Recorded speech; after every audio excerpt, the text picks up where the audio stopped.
ಇಂದು B V Sambaragi ಸಂಯುಕ್ತ ಪದವಿ ಪೂರ್ವ ಮಹಾವಿದ್ಯಾಲಯ ಪಾರಿಶ್ವಾಡ ಹೆಚ್ಚುವರಿ ತರಗತಿಗಳ ಬಡ ಅಂಕಲಗಿ ಬಹುಮಾನ ವಿತರಣಾ ಕಾರ್ಯಕ್ರಮವನ್ನು ಹಮ್ಮಿಕೊಂಡಿದ್ದರು. ಇನ್ನು 2023-24ನೇ ಸಾಲಿನ ವಾರ್ಷಿಕ ಕ್ರೀಡಾಕೂಟದ ಸಾಂಸ್ಕೃತಿಕ ಸ್ಪರ್ಧೆ ಹಾಗೂ ಇನ್ನಿತರೆ ಸ್ಪರ್ಧೆಗಳಿಗೆ ಭಾಗವಹಿಸಿದ ವಿಜೇತರಾದಂತಹ ವಿದ್ಯಾರ್ಥಿಗಳಿಗೆ ಬಹುಮಾನ ವಿತರಣೆ ಕಾರ್ಯಕ್ರಮವನ್ನು 20-3-2024ರಂದು ಹಮ್ಮಿಕೊಳ್ಳಲಾಗಿತ್ತು. ಶಾಲೆಯ ಮುಖ್ಯೋಪಾಧ್ಯಾಯರಾದಂತಹ ಎಂ.ಬಿ. ಹೆರೂರ್ ಸರ್ ಮತ್ತು ಹಿರಿಯ ಗುರುಗಳಾದಂತಹ ಎಂ.ಕೆ. ಮೈಶಾಳೆ ಅತಿಥಿ ಸ್ಥಾನ ವಹಿಸಿಕೊಂಡಿದ್ದು, ಶಾಲೆಯ ಸಹ ಶಿಕ್ಷಕ ಪಿ.ಐ. ಹುಲನ್ನವರ್ ಮತ್ತು ಜಿ.ಎಸ್. ಗುಜನಾಳ್, ಎಸ್.ಪಿ.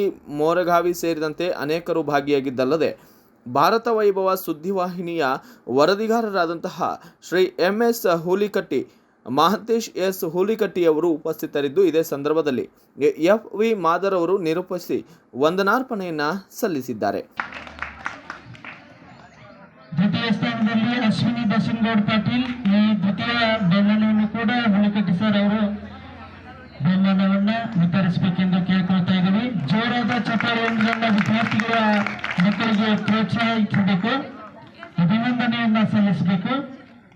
ಹಾಗೆಯೇ ತೃತೀಯ ಸ್ಥಾನದಲ್ಲಿ ರಾಧಾ ಅಜ್ಜಪ್ಪ ಹುಕ್ಕೇರಿ 2023ನೇ ಸಾಲಿನಲ್ಲಿ ವಾರ್ಷಿಕ ಪರೀಕ್ಷೆಯಲ್ಲಿ ಪ್ರಥಮ, ದ್ವಿತೀಯ, ತೃತೀಯ ಬಹುಮಾನದಲ್ಲಿ ಆಯ್ಕೆಯಾಗಿರತಕ್ಕಂಥ ವಿದ್ಯಾರ್ಥಿಗಳು ಬಹುಮಾನವನ್ನು ವಿತರಣೆ ಮಾಡಿದಂತ ನಮ್ಮ ಹುಲಿಕಟ್ಟಿ ಸರ್ ಅವರಿಗೆ ಧನ್ಯವಾದಗಳು. ರೀತಿಯಾಗಿ 2022-23ನೇ ಸಾಲಿನಲ್ಲಿ 9ನೇ ತರಗತಿಯಲ್ಲಿ ವಾರ್ಷಿಕ ಪರೀಕ್ಷೆಯಲ್ಲಿ ಪ್ರಥಮ. Bureau report, Mahantesh S. Hulikatti, Bharat Vaibhav news, Belagavi. Thanks for watching.